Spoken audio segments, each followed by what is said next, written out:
Hey folks, welcome to the Cripescast. I'm your host, Charlie Behrens. This is the podcast where we talk to a bunch of folks. Some of them are from the Midwest, others are for the Midwest. I hope they're all for the Midwest. Anyways, we are powered by Everlight Solar, and here is today's episode. Folks, we are back at it with the Cripescast. Kelly Maraca joins me today in this intro. She's the EP of the Cripescast. If you haven't listened to an episode, you wouldn't know that. So I'm letting you know. Today's episode, Christian Yelich. We need to invest in a sound machine, sound effects machine, I think, because we have some pretty limited sound effects abilities at our disposal. But anyway, Christian Yelich, ladies and gentlemen. If you don't know Christian Yelich, Milwaukee Brewers outfielder, Golden Glover, Silver Slugger, the whole situation, 2018 MVP. For the National League, yep. For the NL MVP, ladies and gents. Milwaukee Brewers, been a staple in Milwaukee for quite a few years. Just super excited to have him on. We met doing a Liney's video. Yep. Line and Kugels, we did the Summer Shanty video where I was in the dugout, and we met in the dugout. I was the beer guy, and we were talking about, athlete to athlete about our injuries. Mm-hmm. So that is where we met, absolutely. But I think the first time we had a chance to chit-chat and talk at length was at his charity event. He's got a great charity event. We'll shout it out here. You can find in the show notes. It's essentially helping kids all around Milwaukee have more access to baseball through building up their parks, their schools, and assisting with other nonprofits. And there's another one happening this year, the Christian Yelich Home Plate Charity Concert. Tickets you can get at visitmilwaukee.org/Yelich. So yeah, check it out. Thank you, Colleen. And he was absolutely right in the podcast. As a Cubs fan, we do not like him. And I didn't mention that I was a Cubs fan when he was here because I didn't want to Oh, you know what? I forget you're a Cubs fan. Yeah. I really do. Yeah. In fact, I feel like I forget it often enough that it's not a huge part of your identity. And so perhaps you could just switch over to the Brewers. The only thing worse than that would be becoming a Sox fan. Oh, no. Yeah, that is true. I can't. And even going to Brewers games, to this day, I wear neutral colors. I don't support the Brewers. If you guys are playing the Cubs, I will wear a Cubs jersey. Yeah. Yeah. So I didn't say anything, and I didn't want to. Cubs fans do. Wear Cubs jerseys. Cubs jerseys. I actually did that to a Brewers game when they're not playing. I did that last year. That sucks because then you're just a walking billboard and you're just drawing. No, they were playing the Cubs. It was still a Cubs game. No, what I mean is if they're not. Yeah, playing I know. I thought I did that, but I didn't. I just wear it to. I if I go to a game where I'm not cheering for either team, I'll just wear a white t-shirt. Yeah. All right. So that's your flag of surrender. Yeah. You know funny. What else is a white flag? Is a W flag for the Cubs when they win. You know. You know what? I don't need to. It's a big L flag. How does that sound? Okay. When they lose. But yeah, so he was absolutely right when you guys were talking about that. And it was fun, hearing you guys chit chat about that and then making him be a part of our sketch outside. Yeah. Yeah, that was a lot of fun. Which that sucker will be coming out. We've got a how to make a brat sketch coming. Christian will be part of that. And Christian is also the guy who caught my opening pitch last year. And we do have an auction item. No, you don't need to go get it. We do have an auction item. Do you want me to go get it? No. Don't worry about it because they'll see it in the episode. It's like a deep tease. Okay, yeah. Christian and I both signed something. And the thing that we signed, we are going to auction off in this episode, or we're telling them how to do this, how to get it right now. So basically what you have to do is follow the Cripescast Instagram page. And on the day this episode releases, we are going to put because anytime you do a giveaway contest, that kind of thing, you have to do all this legal garbage. Okay. Colleen's like, okay, sounds like something I'm going to have to do. No, but we just did it for the Barron's Old Fashioned Brandy giveaways. Where we were giving away the tickets. Yeah, nice plug, Charlie. Barron's Old Fashioned Brandy. Yeah, move out. Oh, man. Did I have that up there the whole time? Anyways. So Giveaway. follow, I have attention issues, folks.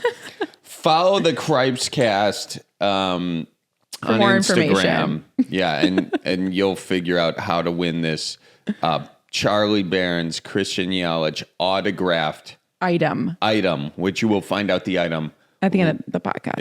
Yeah. People have already lost interest. I can Because the convoluted. I can feel it. Sometimes you say so many words just to say something that could have been said in like 3 words. And that's just life. Less is more. This is our first episode back. Yeah. And it's been a month off of April. So do you want to give like a recap of what it's been like? Crazy. Yeah. Just been on the road a lot. Yeah. Just been on the road a lot, living life. It's been nice to take a break from the Cripescast because we hadn't really missed many weeks for years. Mm-hmm. And so it was nice to take an extended time off and really build up sort of a backlog of interviews that we can show to you guys. And I think my goal with taking a month off is it's really just to make every interview count more and really do the research that is needed for all of them. And not to say we weren't doing that before, but just get recalibrated. Yeah, between that and the tour and whatever, I knew, especially with this month of April, I just couldn't physically do both. Yeah. So thank you all for your patience on that. And from time to time, we will be taking some breaks and all that with the Cripescast. I'm trying to make a more sustainable life for myself. And sometimes I overbook and overdo, and that just means kind of everything suffers quality wise. Not necessarily of the product, but just of my enjoyment of life. Yeah. So I'm just trying to enjoy life more because, we only got one. That's a good way of putting it. Yeah. So anyways, folks, thanks for your patience. So excited for this interview. Do we have to say anything else? Buy the brandy? Yeah. Get Charlie's Barron's Old Fashioned Brandy. My grandfather, if you have listened before, he did try it and he really liked it. He said it's the best whiskey he ever tasted. So thank you, Nono. He said we should be selling the bottle for $100, and he's not selling it for that. So it's a steal. It is a steal. Best whiskey you've ever tasted. Yeah. But yeah, he really liked it, and he's like a brandy connoisseur. So yeah. Shout out to your Nono. Shout out Nono Pete. Yeah. And folks, we are continuing this on from before our break, but every show we are trying to raise some money for Doctors Without Borders. Doctors Without Borders is a great way to help out the situation in the Middle East right now. They've been doing a lot of great work in Gaza, trying to get food in, supplies, medical supplies, people. It's been a very tough situation. It's hard to know how to help. You've heard this before, but you can check them out, doctorswithoutborders.org, and contribute some money in that way. You can also follow them on their social media. All right, ladies and gentlemen, without further ado, here is my conversation with Milwaukee Brewers left fielder, Christian Yelich. Life on the road, does that wear on you, or are you just used to it now? Pretty used to it. I mean, unless there's like a really like long, late travel night or something like that, then it kind of gets to you. But for the most part, it's just autopilot at this point. It's just part of your life, part of your job, Does that mess with your sleep? Like sleeping in not your bed? Sometimes like the first night in places, or if we're like bouncing time zone to time zone a lot, like that's when it kind of gets weird. If you're going like East Coast to West Coast, or from Central time zone to West Coast for like 10 days, and then you come back and then everything's kind of adjusted and then messed back up, but it's kind of just part of it, Yeah. Are you now, you've been in, are you like a bougie guy with your hotels? Do you need like certain like standards, certain things tick you off? Because you spend so much time in hotels. I mean, we stay in pretty nice places always. Yeah. So it's hard to say that they're not bougie, but different hotels are they're all different in their own ways, but you kind of get used to it. Sometimes the first night in a place is a little tough, but Yeah. So here's the other thing I'm curious about, because I know that in Milwaukee we got the Fister, and the Fister is haunted, allegedly. I don't know, just so I don't get sued. But I hear like visiting. I think there's some with visiting teams stay at the Fister and the Ghost. What's the story with that? So I mean, yeah, I stayed at the Fister for 5 years. I was with the Marlins. Oh, so, like, okay. I stayed there, yeah, before I obviously got traded to the Brewers. Did you see ghosts? I had no haunting experiences there. It's a thing throughout the league though. Like everybody knows about it, but I never had any experience when I was there. I think it's because it's a circle, right? Like the tower is like all the rooms are in a circle, so everything kind of like echoes. I feel like so people think it's probably maybe haunted. I could be wrong, but I never had any problem when I was there. Okay, but that's a thing in baseball. Like people know that. Are there other cities with haunted hotels, or is that special to Milwaukee? Tampa that we used to stay at that people would say was haunted, or I guess it was in St. Pete, but I've never had a hotel haunting story or experience. I guess so. I'm kind of not the best to speak on that, but those are like kind of the two where I've heard people say like they've had haunting experiences. Wow. Does it make you feel bad that you haven't been haunted yourself? That I wasn't chosen? Yeah. Maybe a little. Yeah. I'd have some cool stories. I know. I got nothing. Or maybe it's because maybe it was happening. I was just passed out and didn't know. Wow. That's crazy. I never know like if you got to be like a certain special someone to get haunted. I don't know. I don't know who would ask about that. Was that a diss on me right there? Who would ask about that? I don't know who we'd ask. I thought you were saying, I don't know who would ask about that. No. Well, here it is on the Cripescast. Are you a car guy? I wouldn't say I'm like a huge car guy. I don't know. I don't know a ton about like cars or engines or certain specs like that, you know? Yeah. What did your, is there a car that you remember your parents driving from growing up where you still see that car? You're like, that's my dad's car. That's my mom's car. I remember, I don't know what exactly it was. I guess maybe it'd be like a Suburban, but maybe that's like the Tahoe now, I guess. Oh, yeah. Something like that, because I had 3 brothers. So, you know, you're gonna need a lot of room to drive everybody around. So like we were always piling in the back of that, getting shuttled around everywhere when we were kids. Yeah. Do you guys get into fights in the back of the car?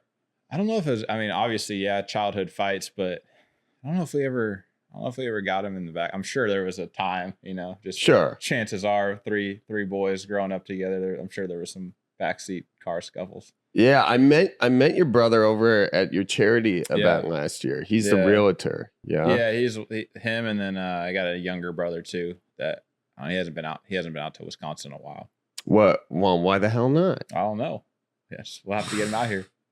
Well, yeah, I think so. Who was like the winner of the fights? Who was the alpha dog amongst the brothers?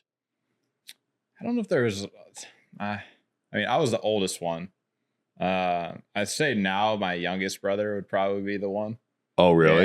Yeah, he's a pretty big kid and can handle himself a little bit. So I think now he would be the one that's coming up on top. But I don't know. We didn't have any like too bad of like, you know, there was never any like broken noses or anything like. Oh, really? There was never anything like that. It was just, you know, sibling bickering and fighting back in the day. Got it. No stitches, nothing like that. I don't think no stitches from fist fights. I think we've all had our fair share of stitches as kids, but not from fighting. No. Man, that's cool. That's lucky. Me and my brothers, like very young. Me and my other brother broke my little brother's femur. And then my brother got stitches right here. I got this scar. That's because we were playing American Gladiators. You remember that show? Oh, yeah. Yeah, we were playing on the kitchen table or on the dining room table, and he got me with a pillow. You remember the ones where you're doing that? Right in the lip. Yeah, he hit me in the head, and then I fell and I cut my. So he won that round, that bout. Do you ever feel like they should bring American Gladiators back? I feel like they've tried, right? I don't know. I think like in the last few years, I feel like I've seen that somewhere. Where now that I say that, like bring that back like a year or two ago, or maybe a little bit longer. Do you think if you retire from baseball, you would play in American Gladiators? I don't know. Maybe. I don't know what I'll do when I'm done playing. I obviously want to do something because I'll probably still be fairly young in life, but I don't know. I don't know if maybe something not physical anymore. Oh yeah. You know, maybe just give the body a rest after all those years. Yeah. You got, first of all, how is your back? It's doing all right. Just kind of manage it and just wear and tear of playing, and sometimes it gets pissed off and flares up and you just kind of have to deal with it. And sometimes it lasts longer than others. You don't really know. You just try to take care of it and manage it as best as possible. Yeah, because you were playing yesterday and you kind of just dumped out in the... Just a few days ago, just kind of got it a little bit in the first inning of the game. And, once that happens, it's like you can't really do anything about it. You're done, and you try to just manage it as best as possible, catch it early if possible, and then go from there. Sometimes it clears up quick. Sometimes it kind of lingers for a little while. So, that's what I'll be doing after this, going into the stadium and get that worked on and see if we can get that thing knocked out. Yeah. What do? You do ice bath, you do like needling, you do something interesting you want to share? Pretty much everything. We're there for hours, Really? So it'll be, I get there, play a 7:00 game, usually they're around like 1:30 anyway, even if you're playing. So now I'll probably not play tonight, so I'll be just in there getting worked on, doing rehab PT stuff before the game, during the game, maybe a little bit after. So it'll be pretty regimented day of trying to get this thing better and then see where we go. Got you. Yeah, because you've, by the way, congrats on a great season so far. How does that feel? Like I feel like, and I'm not super into the baseball numbers and everything, or like hardcore gambling fanatic. Because I'm actually going to the game tonight. Are you? But I'm not like, there are those guys that are like drilling down on stats. Yeah. They're betting on games. They know everything. I'm like a fan, but I'm not that kind. I feel like a few different types of fans. There's a spectrum. Yeah. So we experience them all. Yeah, I know. I'm not a guy on Twitter like talking smack after the game. Does that annoy you when people go on Twitter and just like give you crap or teammates crap? Or it's such a thing now. Like when you're just being a pro athlete, like that's such a part of it now, especially like you said with gambling. Yeah. Like every night, if you don't get a hit that night or something, like you can go on your social media and you can just scroll forever about people just hating you for messing up their parlay or their bet, or it's like, oh yeah, I didn't get a hit tonight because I knew you bet on me. So it's like, you're in charge of their gambling addiction. It's your fault. I'm not gonna get a hit tonight because I knew you bet on me. Like, come on, guy.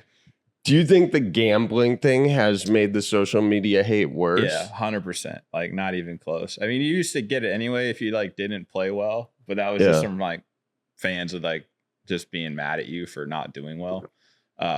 But now with gambling, it doesn't even have to be like people that watch your games. It's like they just kind of choose you in their bets and then they don't cash and they're pissed off at you. But such is life as a pro athlete now. It's just kind of part of the game. And people yell at you from the stands or like whatever they bet on you, like when you're like warming up and stuff. Like, really? I need you to do this tonight.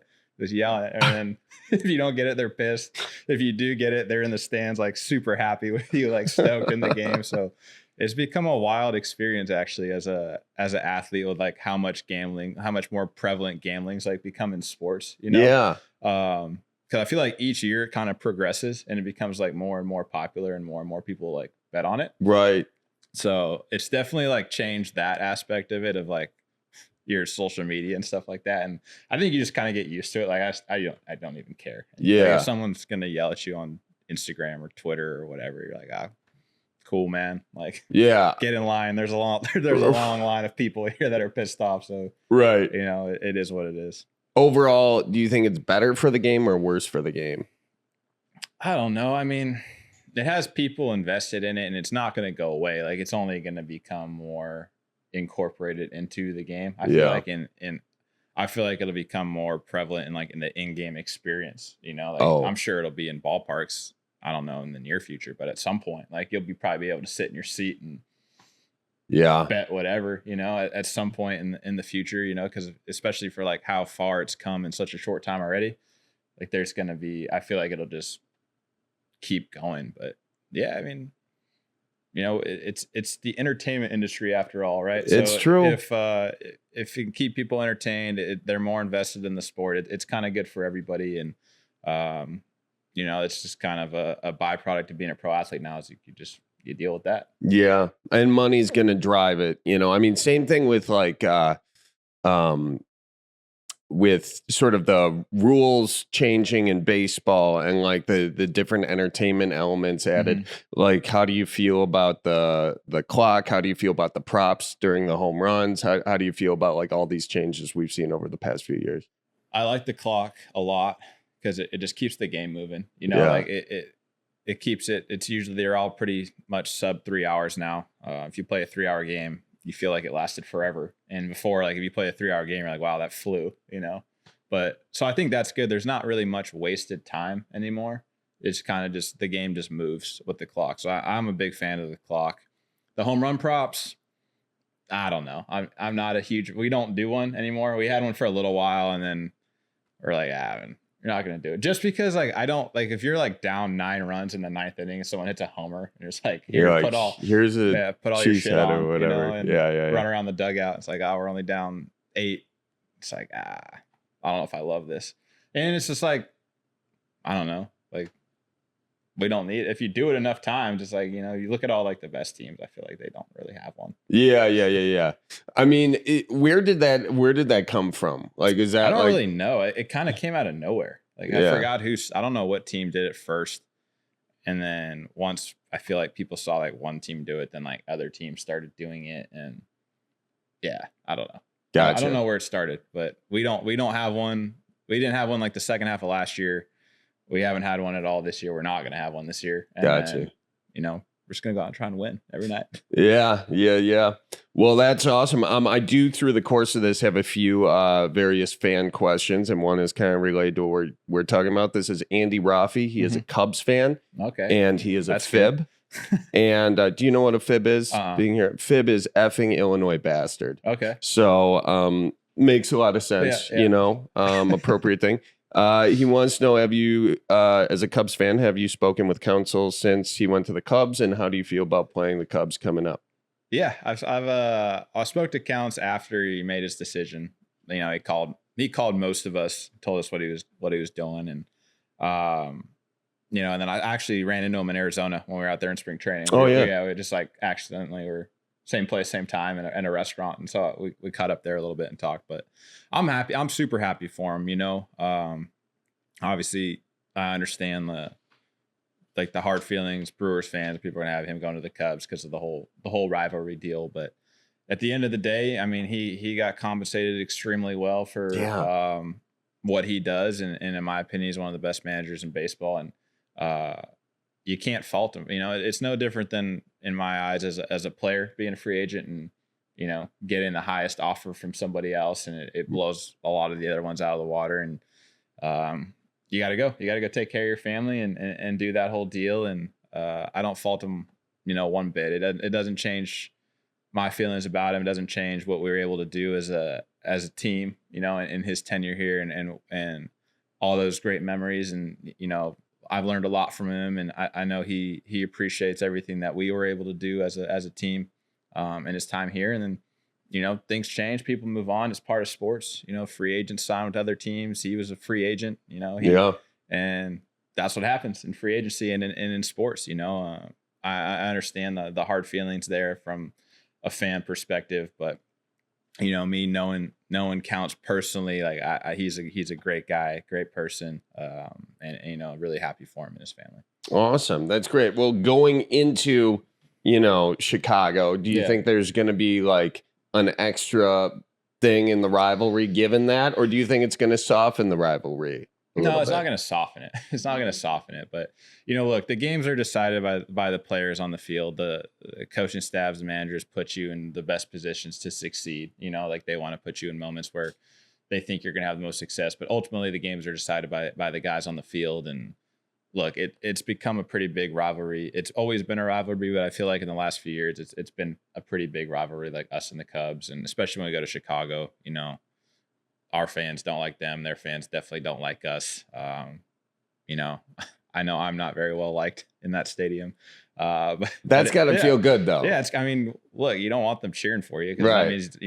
That means they're doing well and you guys aren't. So, you want to go there. You want to be hated. It's fun. It adds a good excitement to the game. And, look, I'm sure that's just going to add like another element to the rivalry, but we're going to want to still win, even though, obviously Counts has been with us for a long time, but that doesn't change, our feelings and our goals for the year. It's just kind of a new chapter in Brewers baseball. People move on, people do their thing. And look, I'll be friends with Counts forever. It doesn't change the fact that he manages the Cubs or anything like that. Yeah. What team's got the worst fans? The worst fans? Honestly, it's kind of it depends on a nightly basis. Like you could be anywhere and, you could be just getting crushed that night, just in a random city. It just depends who's in the crowd, Yeah. Obviously, when we play the Cubs, I get it for 3 straight hours, the whole game. Probably longer than that. I get it from batting practice on till the end of the game. But, there's nothing better than sending a crowd of 40,000 people home sad. So we always enjoy going down there and playing those guys and hopefully winning. But yeah, you have the New Yorks, the Phillies, San Francisco. Actually, they'll kind of get after you a lot out there. Yeah, especially Cincinnati a little bit too. Randomly, really, they like to talk. They like to talk out there. What's the worst thing someone said to you from the stands? The worst thing? Yeah, they'll come out. You hear some really, really, really bad things out there some nights. Some stuff where you're like, man, why would this isn't the zoo, man. I feel like people just, when they buy a ticket to a game and they're in the stands and you're on the field and there's a fence and it's just like, all right, anything goes, and sometimes you're like, nah, that's not cool. If you're saying something funny and you're just like giving me a hard time, whatever, I'll laugh at it if it's funny, but sometimes you're like, man, that's kind of crossing the line. Funniest thing someone said? Do you remember any of it? I don't know the funniest thing. I think it was my rookie. It was like early on in my career. I think we were in Atlanta somewhere, and someone said that I look like the giraffe from the Atlanta Zoo. And he started singing like the Madagascar song. Are you kidding me? That one was pretty funny. I remember that one for whatever reason. Like that one sticks out. But you hear some pretty funny, you hear some funny stuff. Yeah.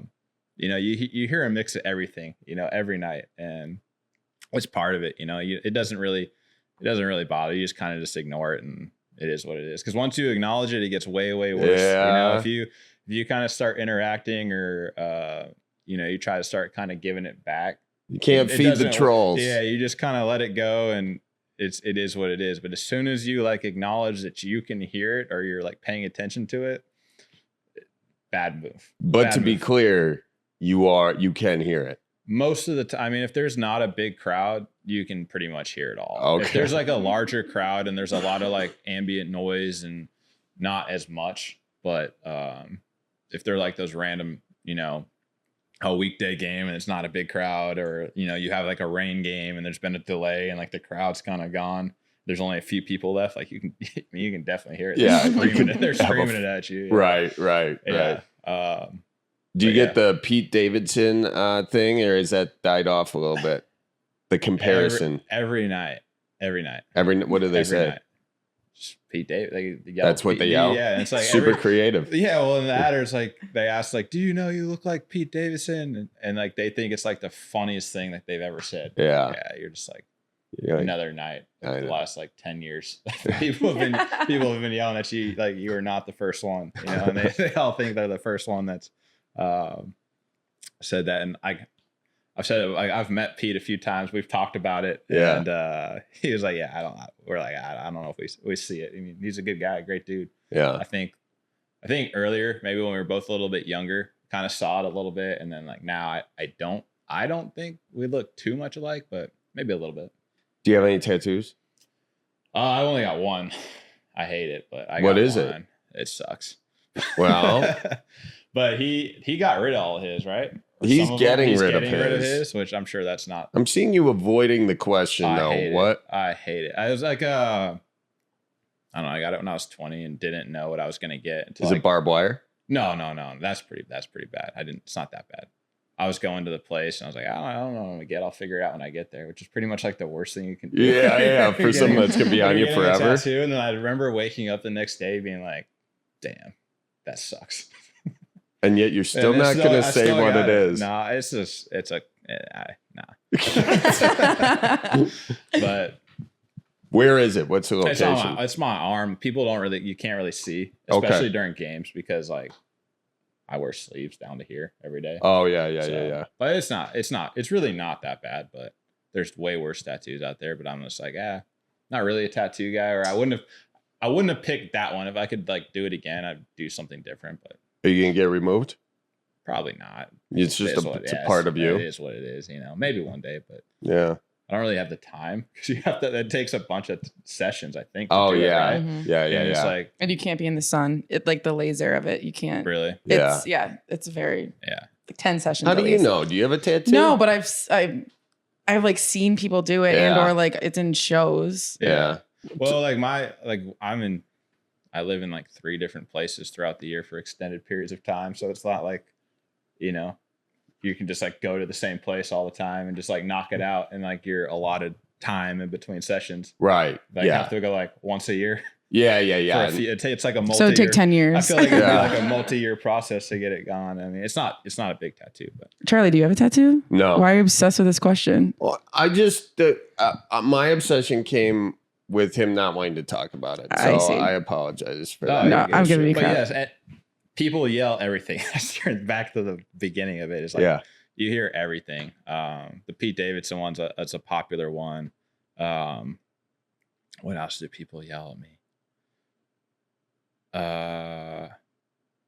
There's for some reason whenever we go on like people yell that I'm like dating somebody, like this girl. Like if you Google like me and girlfriend, it says like a name, but like I went to high school with that girl. Like she's married now. Oh, like, really? I'm definitely not dating her. Her husband's just so like people yell at me like for I don't know why I don't know how that got on the internet or why or why not, but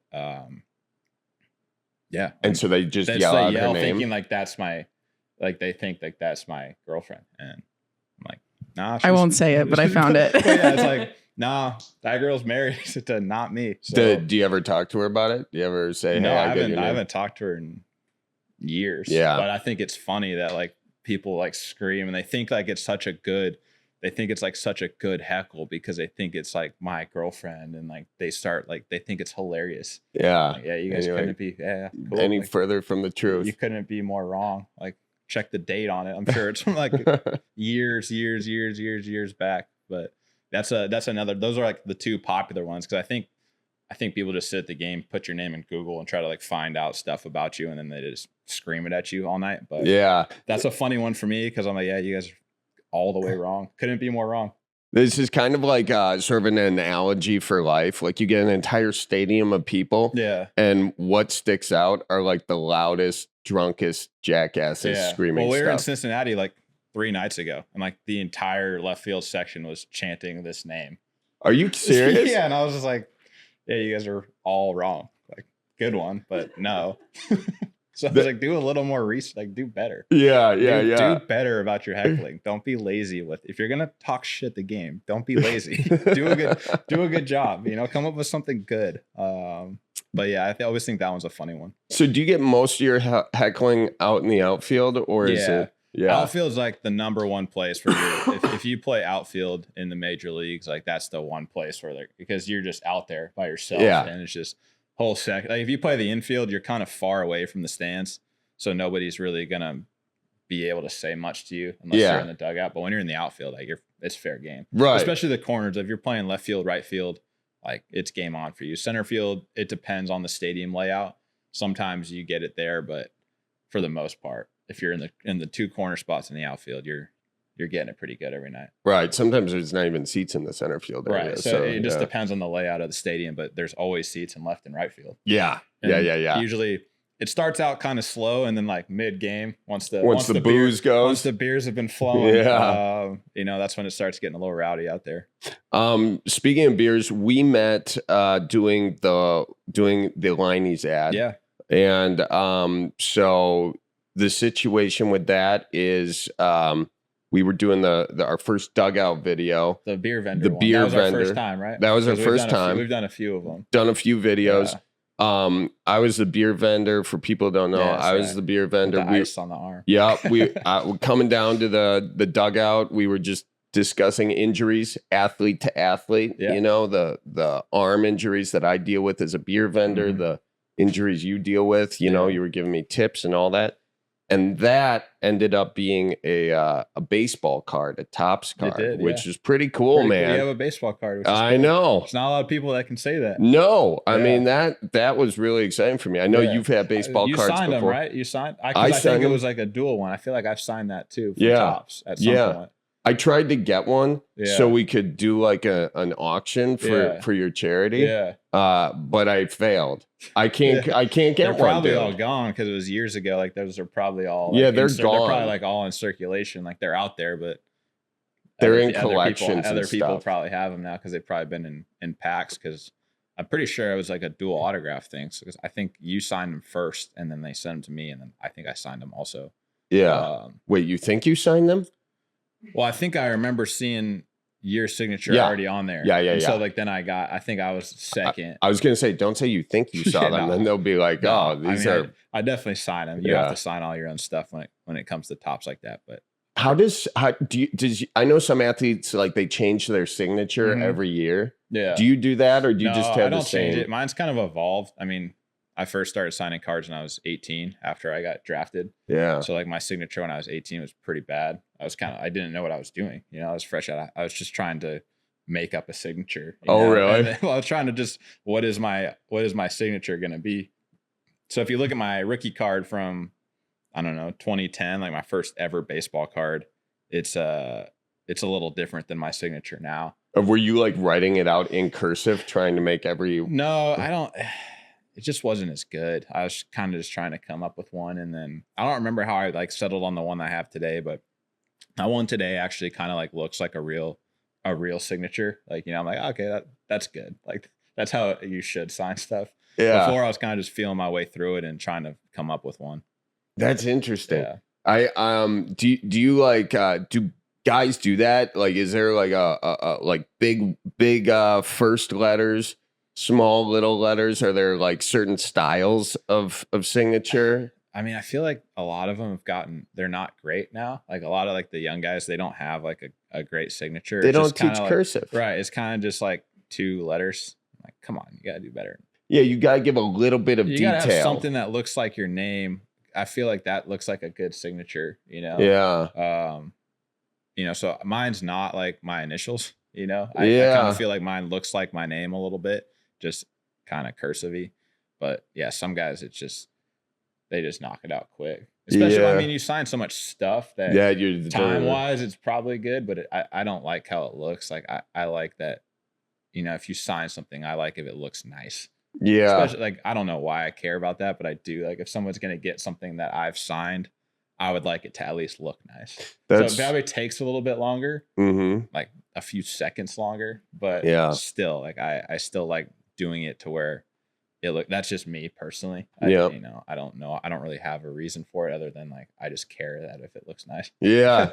No, do you think that kids aren't learning cursive in school is affecting the quality of signatures? It could be. Yeah. That could be a reason for it, or I don't know why. And maybe it's the fact that like, if you're signing so many like cards and stuff that you just want a quick one. But for me, it's like, I'd rather just sign it nice. It doesn't take me 2 minutes to sign something, you know, it just takes a couple extra seconds to do it right. And when it comes to signatures, are you a guy who like you try to not sign a lot of things to keep your signature rate high, or do you not care? No, I mean, I sign stuff for Topps, Fanatic, you know, whatever. Yeah. I'll sign stuff at games if I have time. I kind of have like a routine on game day and stuff like that of like what I like to do and just like get prepared. What is it? Just like I go out on the line at certain times and come back in the dugout at certain times, and just like it's just a routine that I've kind of had over the years of just like preparing for the game. And like you just become like a creature of habit with it. So like I'm kind of focused on that leading up to like going out and playing and making sure that you're ready to go. But yeah, I mean, I'll sign stuff at games and stuff like that. In baseball, there are so many like little things, like, you know, in your swing, like the where you hit on the bat, all of that sort of stuff. And then sort of it's also known for superstitions and for little rituals and everything. Do you have any of those? I don't know, no like superstition things. I think you just, as your career evolves, like your routine evolves and things of what you do as far as like preparation, you kind of have I wouldn't say it's a superstition, but you have a preparation of like, this is what I'm doing every day when we're playing. Like, this is what I need to do. But like, I don't have anything where like, I have to wear this or I have to do this a certain number of times before I don't have anything like that, just because we play so much that I think that'd be exhausting for 162 games. To just oh, I got to do this every day, and then one day you don't do it. You're like, I didn't do my thing. Like, right, you're in your head. What's gonna happen? So like, mine's more focused around like preparation and like making sure like I'm physically ready to play. Now, so physically, obviously, there's a ton of stuff, but mentally, do you have any sort of meditation or anything you do to get mentally ready?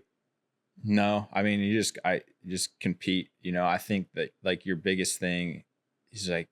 To be successful, I think in baseball, because it is such a mental game, and like the mental process of playing every day is difficult. You can do it one day, like that's fine, but to do it for 6 straight months, it's hard, man. And like certain days you feel better than others, and some days you're exhausted and you just like you can't really use it as an excuse. Like you just have to be like, all right, like for 3 hours, like I'm competing, and I'm competing hard, like mentally. And you learn that over your career of like how to do that. But, I think there's something to be said for being a competitor and just like wanting to be successful. And it's not always going to happen, but you go out there and like, you just don't you don't make an excuse like, oh, I'm tired or I don't feel good or this and that. And it's like, no, we're getting it. We're getting after it. Yeah. And let's see what happens. And, when you have a whole group that's like that, you have a whole team, like you can be pretty successful, and you can overcome a lot of things if you have a group that has that kind of mindset. And for me, that's what's exciting about our team this year is like we have a really good group. It's a young group, it's a new group, it's people that haven't really been here over the last few years. It's a lot of new guys and young guys, but it's shaping up to be a pretty special group, like competitor wise and like team wise and closeness. So it's early, but I really like what I've seen from our guys so far. Have you had any tips for them? Because like a lot of these guys are coming from other places. I mean, you went from Los Angeles to Florida to Milwaukee, which is culturally speaking a pretty different place. All over. What was? Well, yeah, you played in the minors. You played all over the place. But was there something? Was there any culture shock about Wisconsin that you encountered and have kind of given tips on these new guys about? Not really. I mean, it's a great place in the summer. Nice. And that's like not taking a shot at the winter, but like that's when we're here. Right. Is spring into summer, a little bit into fall. It's a really good place. It's summer nights here.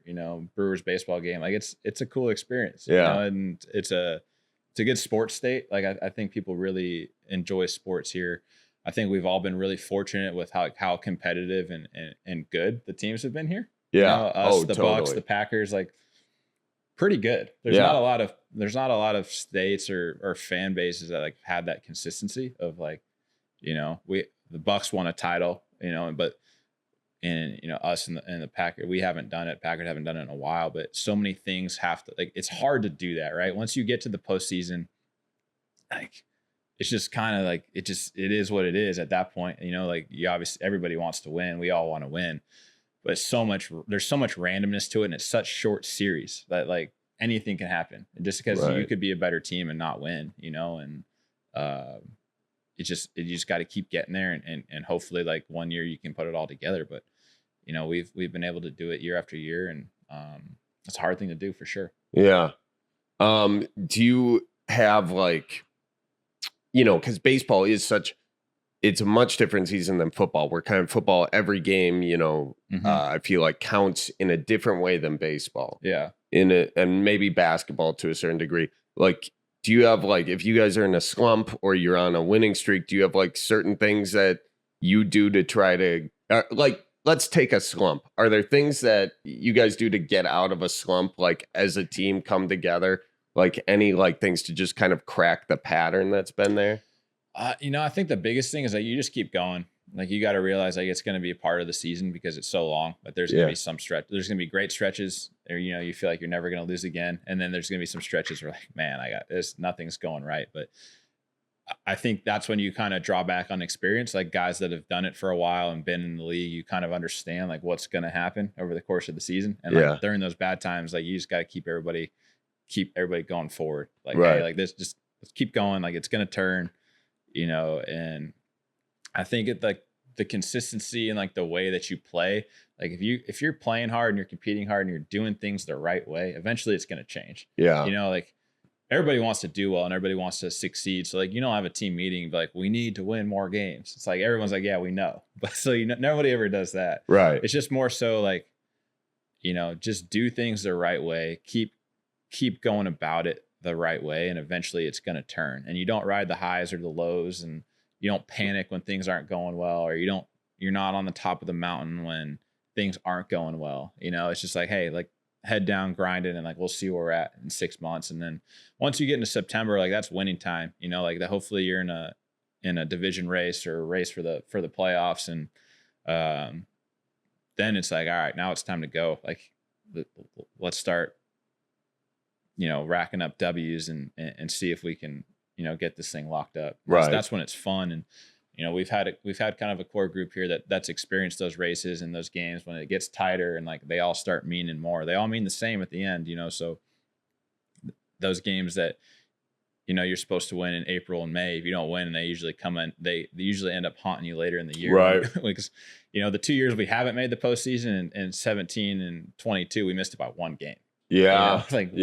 One game where, that ends up mattering at the end. Like you think over 162 games, like, whatever, we lost such a long year. But when you're on good teams and you're trying to get to the postseason, like they usually end up mattering. So it's like the attention to detail every day and like doing everything you can to win that night. It's so emphasized because they all usually end up mattering at the end. Yeah. There's not games that anybody ever takes off, even though the season is long, in other words. Yeah. I mean, so like opening day, everyone, like there's so much pageantry around opening day, and you're like, yeah, it's just one day, but it is kind of true. Like opening day matters just as much as, tonight. Yeah. April 15th or 16th, wherever we're at today, is like that game counts just as much as opening day is the last game of the season. Like they all end up mattering. So for us, it's like we really emphasize like, lock in on the day to day, and like we need to win every night, and then usually ends up working out all right for us. Yeah.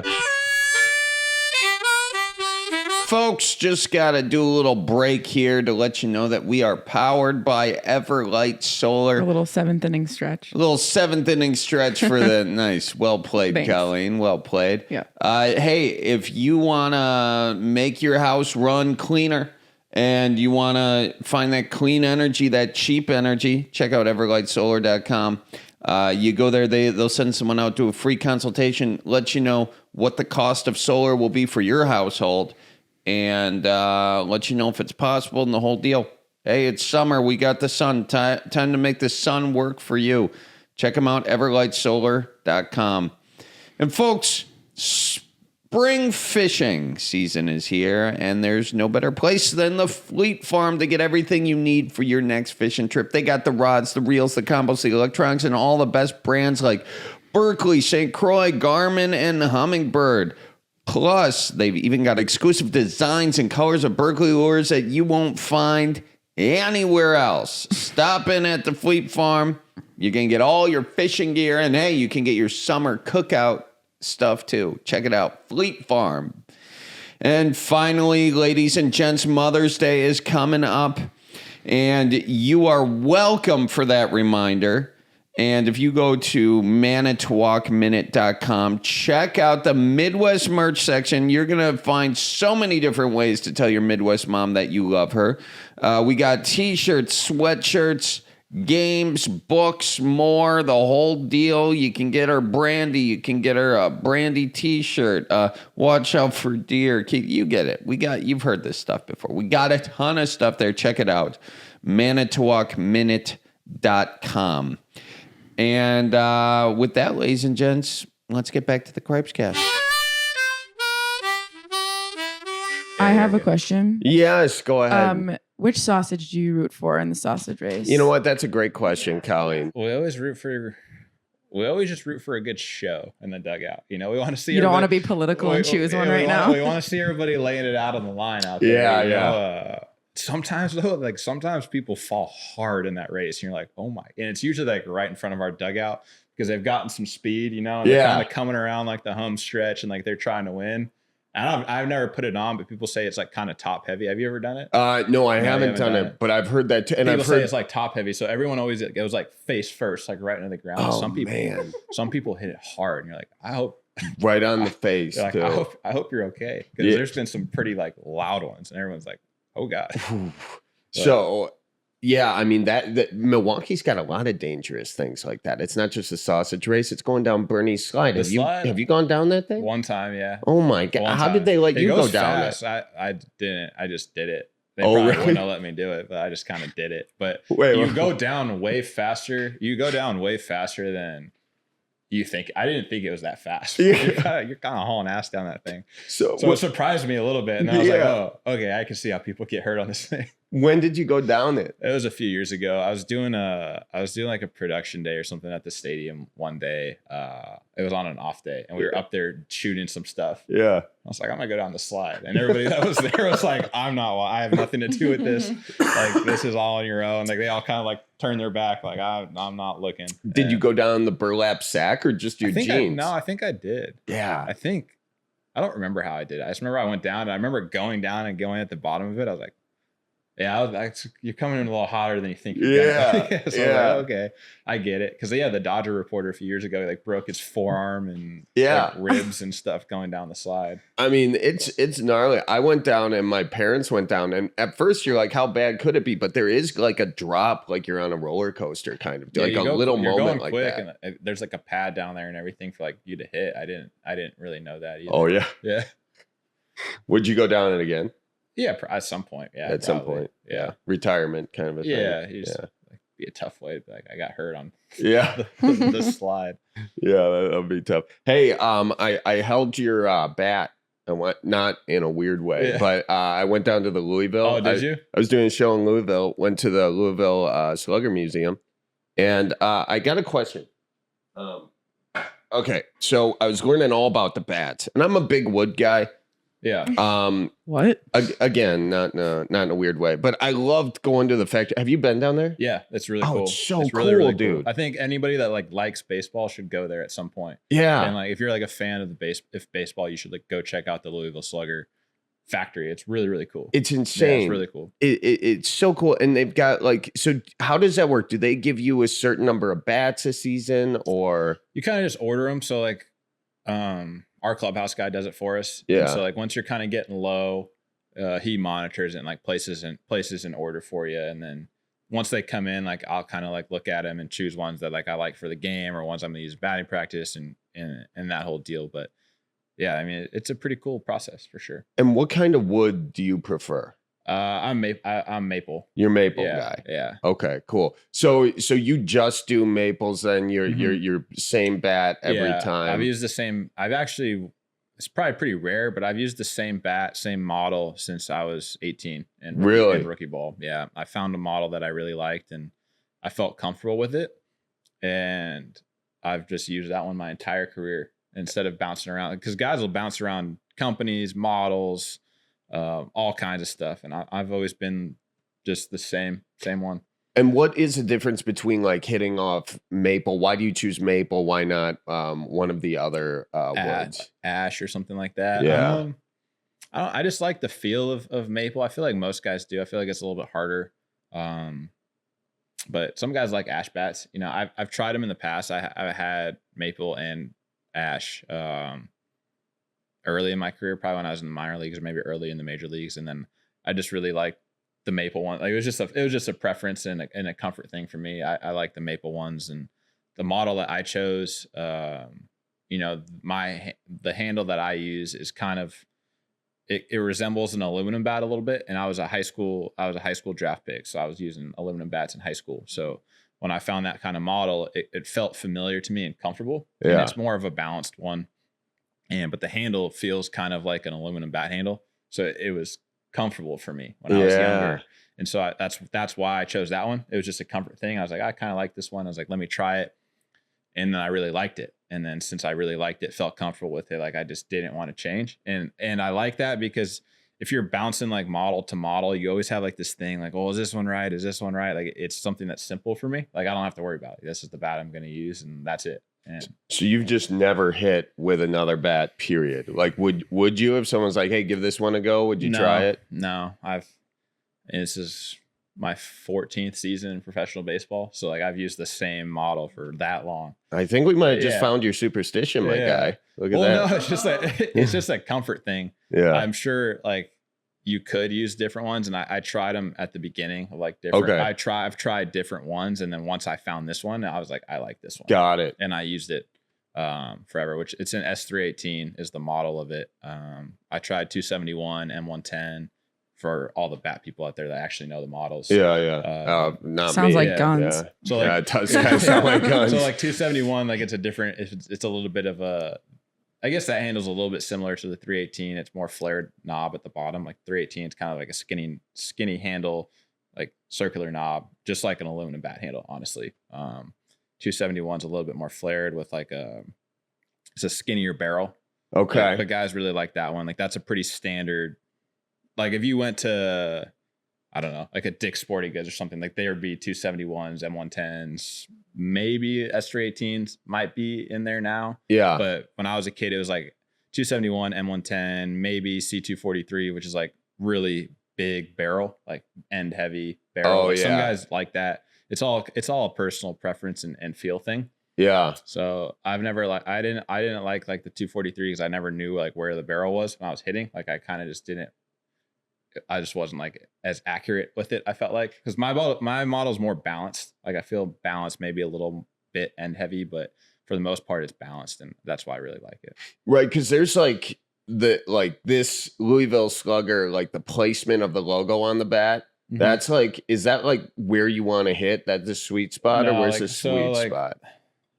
Sweet spot would be like here on a regular bat. Obviously, this isn't regular, but. Yeah, that's probably that's the sweet spot, like right there. You don't want to hit at the end. Like where you'll break the bat is if you hit it off the end or too far down the handle. Like if you hit it on the label, maybe below the label, like you get jammed, you probably break your bat here. If you hit it too far off the end, it'll break the bat just because of like the vibration. Like you hit it and it'll break here or here. Like that's when you see like the bats explode. Yeah, usually it was off the end or you got jammed. Gotcha. But yeah, that's where you want to hit it somewhere in here. That's kind of like the sweet spot barrel area of it. But yeah, so like my handle would be, it's not like this, but that's kind of what mine looks like is this circle here. And it's a little bit skinnier straight down. Like that's straight down, how I like skinny. It. And then I have this is kind of cupped, but it's a skinnier, barrel. It's more balanced. And then like 243 fatter barrel, skinnier handle, more end heavy. So there's all kind of different models, but that's kind of the one I liked. Pretty sweet. Hey, retirement job? Would you go work at the Louisville Slugger facility? I don't know. I'm sure I'd pop in and say hi. Like they're all great guys, and got to meet a lot of people that work there. But I'll leave them to their job because they're pretty good at it. Yeah. All right. Well, I'm just throwing out ideas for you. A couple more fan questions. Let's see here. Oh, is this from my sister? Okay. Are you single? Actually, you know what? Don't answer that. That's a little weird. We'll go to another question from my other sister. Are you single? I don't know what's going on here. Popular topic. Yeah, don't. We're not going to bring it up. Yeah, what's going on? Are you dating anyone or no? I've always been I always keep like my personal life just. That's the way to do it, man. I've always done that. It's just like. Who needs to know? Well, so much of our lives aren't private anymore. Yeah. Just like when you're in like the spotlight and stuff like that, people know a lot about your life. And so like, I feel like the things that you can keep to yourself are super valuable. Yeah. And whether you are or you aren't, it's just like, the people that really know me know one way or the other. And those who don't, and for me, like I've always found like that just to be the best way because it just simplifies things. And like, things that you can keep private and they're few and far between now. So I've always kind of, because as soon as they know, they're just going to shout it out when you're going up to bat. well, yeah, if, that ends up, even if you aren't dating anybody, it ends up saying that you are. So, you kind of just part of living your life, and it is what it is. Yeah. Are there like annoying questions that you get asked? Like, are you single consistently, that aside for that one that annoy you? It is a popular, I've done a few interviews this year, and it's been a popular topic. Well, you're a good-looking guy, from one fellow to another. You got a good jawline. I'll tell you that. It's all about the jawline. Well, it's not just the jawline, but I didn't want to make you uncomfortable. No, we appreciate it, man. Hey, dude, anytime. That's what I'm here for. Yeah. What are your least favorite questions to get asked? I don't mind. I like doing interviews. I like meeting people and having conversations with different people, because you learn a lot, and it's just cool. I feel like one of the cool perks about like baseball, and having played baseball for a really long time now, going on over a decade in the major leagues, is like you've been able to meet and interact with a lot of really interesting people from like all different kinds of jobs, and people that have been successful in different realms of life. Like, you're not really just like centered in baseball. Right. Like I think a lot of times when you're in baseball, like you kind of just meet baseball people, you're in baseball, that's just like your life, but when you've played it for a really long time, and I've been fortunate to have some friends that have known people, and then, some of the things that have happened over my career has obviously opened doors to meet people that you probably really wouldn't get to meet normally. And I feel like that's been really cool, is getting to like meet people, have conversations, and do things, and just become, not well versed in life, but just have different kind of friends, and you get to just ask people questions and talk to people that have been successful in whatever path that they've gone down in their life.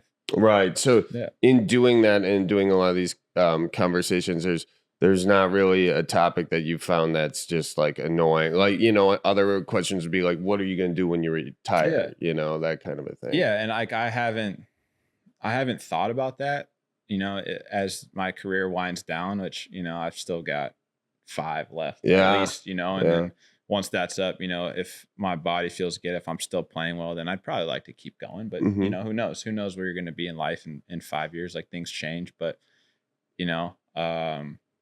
once you get down to that, like, I'll still want to do something, it'll be mid to late 30s. Like that's fairly young in life. Oh yeah. So like, I'm not going to just be like, oh, I'm done. I'm not going to do anything. So at some point, like I'm going to want to do something else, but, who knows what that's going to be. And that's another cool thing about doing stuff and getting to meet a lot of people and talk to people about different things. Is like, you never know like what's going to spark your interest, or who you're going to meet, and maybe end up, doing something like that later on down in your career, in your life, as a second chapter, Yeah, man. Absolutely. I want to ask you, this is from Ethan Short 90. What is your favorite place to eat in Milwaukee? In Milwaukee, probably Carnivore. Yeah, Carnivore. He's a steak guy. Yeah, just Omar does it right over there. Yeah, he does. What do you like to get? Like, what's your steak? Are you like a T-bone guy, or are you? I switch it up all the time. Usually when I'm in there, I'll go hang out with O and talk to him, and like usually whatever he's recommending, like whatever they've got in there, he'll be like, dude, we got this. Like we need to try it. Like we need to do this. That's kind of what I'll go with in there. How do you get it? Do you get it however the chef's gonna cook it, or do you get well done? No, definitely not well done. Some people do. Yeah, some people do, but. I feel like when you go to like a restaurant like that, or a steak place like that, you can't get it well done. You don't ask for like. I went there with Leroy Butler. Yeah. Soft flex on my part. He gets it well done. Well done. Mm-hmm. That's not as bad. So we took some of the rookies out for dinner at the end of spring training. I'm not going to name names, but somebody ordered ketchup with their steak from a nice steakhouse. Oh, wow. What are we doing? I was like, no, I can't allow you to do this. Like, they're going to kick us out of this restaurant if you ask them for. I was like, you ask these guys for ketchup right now, we're gone. They're going to kick us out of the restaurant. I was like, I'm going to do it. It's like, you're not going to do it. But he ended up doing it, and I literally watched this guy eat his steak. with ketchup. First time in my life I've seen something like that. So you never know what you're gonna see. You've never eaten a steak with ketchup? I don't know. Never. You don't know. Yeah, Never, you're never. definitely not going there. And you're not gonna go to. You can't go to like a nice steakhouse and be like, No. Put some ketchup on your steak. No. I'll be honest. That's probably a move that I could have done at one point in my life. I feel like you don't learn that until later on in life, I don't know. I thought it was just like a known thing. You go to a nice steakhouse, like it's nice for a reason. Yeah, that's true. How the chef puts it on your plate, like that's how you eat it. Yeah. Oh yeah. Not this guy. Don't some people get mushrooms or something and they put that's that on? fine, like a topping on it. Yeah, that's fine. Well, like, ketchup's a topping too. no, it's a It's a condiment. No. What about stadium sauce? For steak? Yeah. No. Okay. All right. You have to have it how it comes at the restaurant. Like it's there for a reason. So you're a carnivore guy, though. Yeah. All right. How many times do you go there a week? I don't know if it's a weekly thing just because of our schedule, but I try to get in there a decent amount of time, like once or twice a month, maybe go say hi to Omar and everybody over there. I want to have a few more questions here. One of them is, how do you feel about artificial intelligence in the game of baseball? Like in terms of the idea of replacing umps with AI and all that sort of stuff. I like the human element of the umpire. I think it's part of the game. I think that if you don't have that, it'll change a lot of things, and there may be some like unintended consequences. Yeah. Like where are the fights? What if I'm a guy who goes to the baseball game to watch fights? Yeah. Which I am. It's been so like disincentivized there, like by how long you get suspended if you get in a fight, which is the problem. I mean, they do happen, right? Which is why you feel lucky when you get to see one. Yeah, because it's pretty rare. It's pretty rare in baseball. The benches clearing and a fight, it's two different things too. Oh, right. Yeah. No, I'm talking like about a little jaw jacking. Oh, just jaw like going out there like that. That's pretty. It's not common, but that happens more than like a straight up fist fight. Oh, I didn't. That's probably like once a year in the whole game of like somebody like two teams getting after it. But yeah, I was more so talking about like ump makes a bad call. You're giving them crap. Getting ejected. Yeah, I don't. Yeah. So that's part of it. I think a challenge system like ball strike, like you get a couple challenges for like a big spot in the game, they'll be able to like check that out, especially if you have the ability to do that, which I'm sure that's coming to the game in the near future. But fully replacing umpires with just like automated strike zone, like I don't think that's great. I don't like it at all, honestly. How do you feel about AI in general? I don't know a ton about it. Yeah. I feel like it could be. Let's not go down this wormhole. No, I'm just asking. I can ask. I feel like it could be a slippery slope. It's I'm sure there's a lot of benefits to it, but I feel like you gotta be kind of careful how you do it. Yeah, like we make this. People way smarter than me are gonna have to do that because I don't know a whole lot about it. I feel like nobody knows a lot about it. Yeah, and we've got we're making these computers. They're gonna be smarter than us by next year. Yeah, and at the same time, we're making these robots which are like stronger than us. Have like a whole little like iRobot situation going on that movie. So, like, have we not seen these movies enough to know that maybe we should? It's kind of similar. If you watch iRobot, you're like, I feel like we're going down that road a little bit. Yeah. Yeah. Hopefully not. Well, I know, but I feel like a lot of people just are like, I don't get it. I'm not going to talk about it. And to be clear, I don't get a lot of it either. So I'm not very smart about it. We're going to need people smarter than us to make sure we're going down a good path. I know. Check out our video going out today, how AI was invented. Yeah. Literally. Yeah, I did make that because I just like asking the questions about it, Have you had what's the most interesting interaction you've had with a fan out in the wild?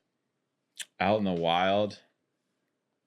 I don't know. I don't know if I have one that's like really stuck out. I don't mind when people come up and say hi though, or out in public, people, saying hi, wanting a picture or whatever. It's usually pretty cool. Everyone's usually pretty respectful. It's nice. Like there's never really been like really too many bad interactions, thankfully, outside of the field and out in the wild, out in the normal world. Everything's been pretty cool. So hopefully that continues. Oh, that's great. That's great. I mean, that is a nice thing. Do you have like any areas of Milwaukee you like to go hike or go bird watch in your free time?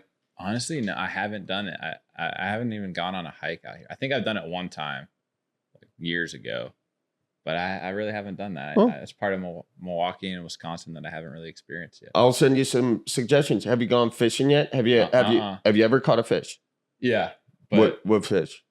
I don't even know. It's been a long time ago. Ocean or freshwater? Both. Wow. Yeah, I've done both, but it's been a minute for sure. Okay. Yeah. Well, if you ever want to go fishing or bird watching, You're the guy. and yeah, I'm the guy. And despite complimenting your jawline earlier, I'm not asking you out romantically. Just a romantic boat ride on the lake. I have catching a fish. question. What's the weirdest thing you've ever signed? A hooter? Yeah, I have a lot of things. Yeah, I mean, Oh, wow. I feel like that's happened before. A baby. You Like, signed a someone was baby? Like, "Can you Actual sign my skin? baby?" No, I didn't want to do it on that. I was like, it was like the shirt. I was like, I'll sign like the back of the shirt or something like that. But Oh, that's good. I was a little uncomfortable with that one. I was like, I don't know. Like, I don't know if I want to do. I don't know if I want to do that. How old was the baby? Like very young. Very. Oh, like, really? Yeah. Very, Just came out, kind of. Yeah. I was like, Wow. I don't know if I'm comfortable. That with this, is a but weird they're, like, one, man. Insisted on it. So I was like, Yeah. all right, and right on the They're just at the stadium holding Yes. them over the deal. turned around, and just right on the back. Right on the shirt, back. of the shirt, but Yeah, back of the shirt. Yeah, That's good because yeah. there might be a blowout later in the game. yeah, And then so back of the the shirt, signature's you know. gone. Yeah. Yeah, I don't know if that's weird, but it's just like unique. I'm like, It's a little- signed a baby. Yeah. I mean, I would say that. Yeah. Yeah, it is unique. What else? Anything else weird? I'm sure I can't think of. I mean, you name it. You've probably signed it at this point. Shine boobs. I feel like that's happened once or twice, but Have you signed a man boob? I feel like most things. Yeah, I've had someone get it, like had sign somebody's like arm or something. They get it tattooed, like Oh, wow. all kinds of things, which cool. Have you ever signed a man boob? When you signed the man boob, was it a shaved chest or were you off-roading with the pen? I don't know. I don't know if I was like locked into it as much of like let's just get this done. Eyes closed. Let's just get this done. I do a little signature and then a circle around the nipple. Yeah. Have you? What's the weirdest thing you've signed? I have signed pectorals on mostly males, believe it or not. I've Yeah. signed a lot of boobs. Yeah. Most of them are men's boobs. All right. And I've signed a prosthetic leg. Couple of them, actually. I think I've done that too. That's a good one. I think I've done that. Casts, all kinds of stuff. Yeah. That's a nice Yeah. one. Remember when I threw out the first pitch? Yeah. And you caught it? Yeah. You bounced it. Dude, I did not. You didn't bounce it. Why would you do that? Now you said it. Now people. You yanked it, but we I got yanked we it. got it in the air. We did get it. In the air. Okay. Let me just say this. Yeah. Thank you for catching, because I got had you not been, I would have bounced it. You caught it right before. Yeah, we saved it. I told you it would be in good hands. I did yank Very it though. good hands. Yeah. But if you're not on the mound, if like you haven't really thrown off, people don't account for that when they're throwing out the first pitch. That's why people will yank it or sail it or spike it straight in the ground. Is because when you're on that slope, people that have never done it, Yeah. they don't realize like how it kind of changes things when you're on the slope, like flat ground, like just throwing a ball is different than when you're like on the mound. And then you have like that drop in the slope, and then that's where people end up pulling it or spiking it straight into the ground. So you did pretty good. Thank you. So that's probably why you pulled it, is honestly because of the slope. But other than that, it was probably dead on if we were flat. Okay. So Yeah. in terms of embarrassment though, like let's That's rank not bad it. at all. Okay. That's perfect. So if you yank it or you pull it, it's okay. If you sail it, not as great. But if you Yeah. put it in the dirt, it's the worst. Yeah, Is you don't- that fair? You don't want to put her in the dirt. Yeah. But you did a good job. Like if the ball is caught, good first pitch. Like if it's catchable, you're fine. Thank you. Yeah. I mean, it was catchable technically, but I had a great catcher. By the way, Could be that. It could be the reason. can you sign it? This is the ball. Is it really? Yeah, Yeah. it is. Yeah. Here, I got Do you need a pen? a marker. Look at that. Official Major What's- League Baseball. What's better? You sure you didn't bounce it? I didn't bounce it, dude. That was no, What do we got? dude. That they gave me a used baseball. Oh, yeah. Yeah, I said I wanted. I said I didn't need a new one. Okay. I was trying to be polite. There we go. don't do that. We'll do What this one. that This one? one will be good. Okay, that's cool. Blue's my favorite. It's the color. Tops. It's like the Tops pen.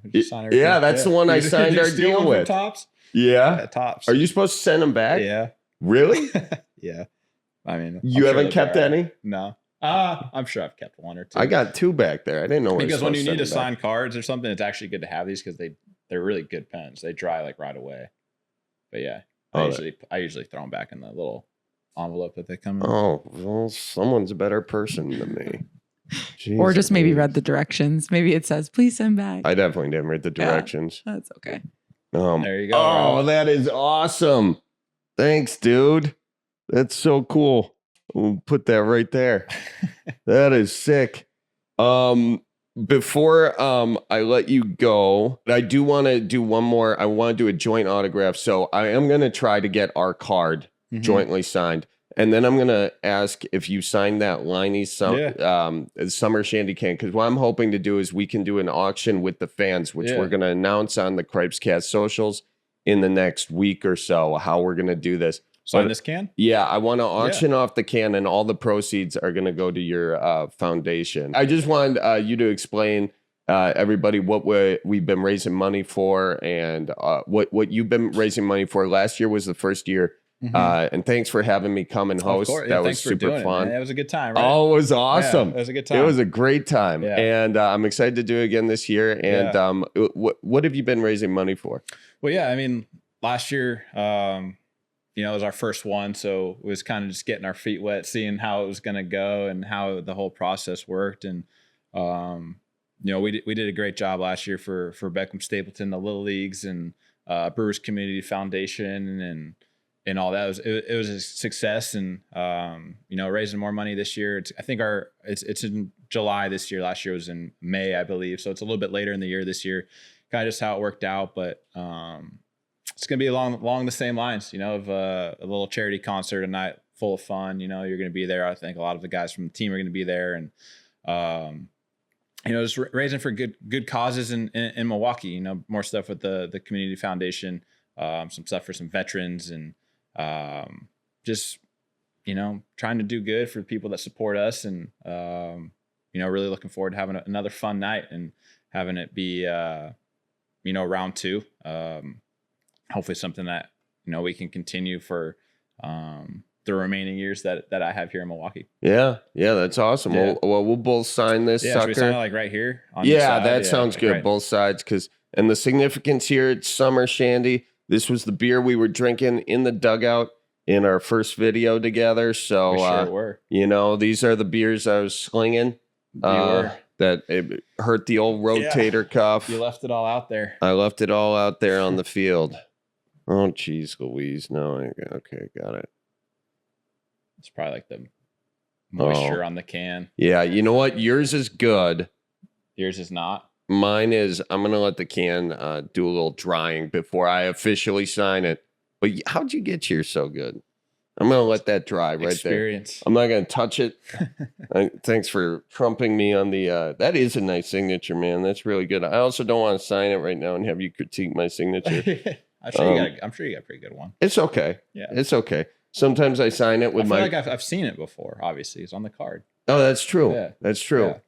Well, So, I remember it being decent. No, thank you. Yeah. Thank you very much. I appreciate that. I put a little oak next to it. Yeah. Well, cool, man. Well, thank you for coming in. I really appreciate you. Appreciate you. And I hope the back heals up nicely. Yeah, me too. I'm sure it will. And I can't wait for seeing the World Series, Yeah. I hope, man. One of these days we gotta get there and bring it home. I think that'd be so awesome just to be able to do that for, the state, the fan base, and we're close. We really are close. We've got a good thing going. It's a really well-run organization. We have a lot of really good players, and that's my goal before I hang it up, before I'm done playing for the Brewers, is to finally break through and get that first one. Well, dude, it feels that way this year, certainly. And I know, struggling with injuries and that stuff, that's got to be hard. And, but I love to see like how you've got that attitude of powering through it and, bringing that back. Milwaukee loves you, man. So thank you so much. Thank you. Yeah. Can't wait to see it this year. All right, there you have it, ladies and gentlemen. My conversation with Christian Yelich. Huge thanks to Christian for coming on the show. You guys got to follow him. It's at Christian Yelich on Instagram. Check out Christian Yelich's home plate charity concert. You can get tickets at visitmilwaukee.org/Yelich. You're going to be there, right? Yes, I am going to be there. So yeah, it'll be a fun event. Yes, I am. It's going to be fun times. Also, what else? Oh, if you want to see, we've got a lot of behind the scenes stuff going on now. Patreon, charliebarnes.com/Patreon. And then, of course, just follow the Cripescast everywhere you get your podcasts at Cripescast. We're on the social medias too. And don't forget, follow the Instagram at Cripescast, because we are going to tell you how you can win that Charlie Barnes, Christian Yelich autograph bottle of... can of summer shandy. Oh, it's a can. Yeah. I forget it's a can. Do you still know where that is? Right there. Thank God. Thank God. I was like, I don't know where I put the thing. You specifically brought it up here. I said, hey, I'll leave it on my desk so that nobody touches it. And you go, no. Yeah, because I'm bringing it up here so that nobody drinks it or takes it. Well, and we know where it is. Because anytime we're looking for props for things, it's like, here's one, Yeah. So, anyways. Follow the Cripescast and check out the Cripescast.com for show dates and merch and everything. And yeah, that's all we got. All right. See you, folks. Have a good one. Did you just yawn while I was talking? Yeah. See you, folks. I'm kidding. I didn't yawn. I didn't mean to yawn. You've never yawned while I talked. I watch you while I'm doing interviews yawn. Yeah, true. In the background. Okay, it's the outro. No one's listening right now anyway. If you're listening, drop in the comments how rude it is to yawn while someone's talking. I'd like to see that too. Yeah. Okay. All right. See you guys. Thank you for coming out. Sorry for yawning, Kelly. So roll out the barrel and get the band brewing. Life's got you down. Just keep her moving. It's on Wisconsin. The Badgers say it's the old Wisconsin Jubilee. You know, sometimes when you're ice fishing, you put your foot in the walleye hole and go ass over tea kettle and you think you're done. No, you gotta keep her moving.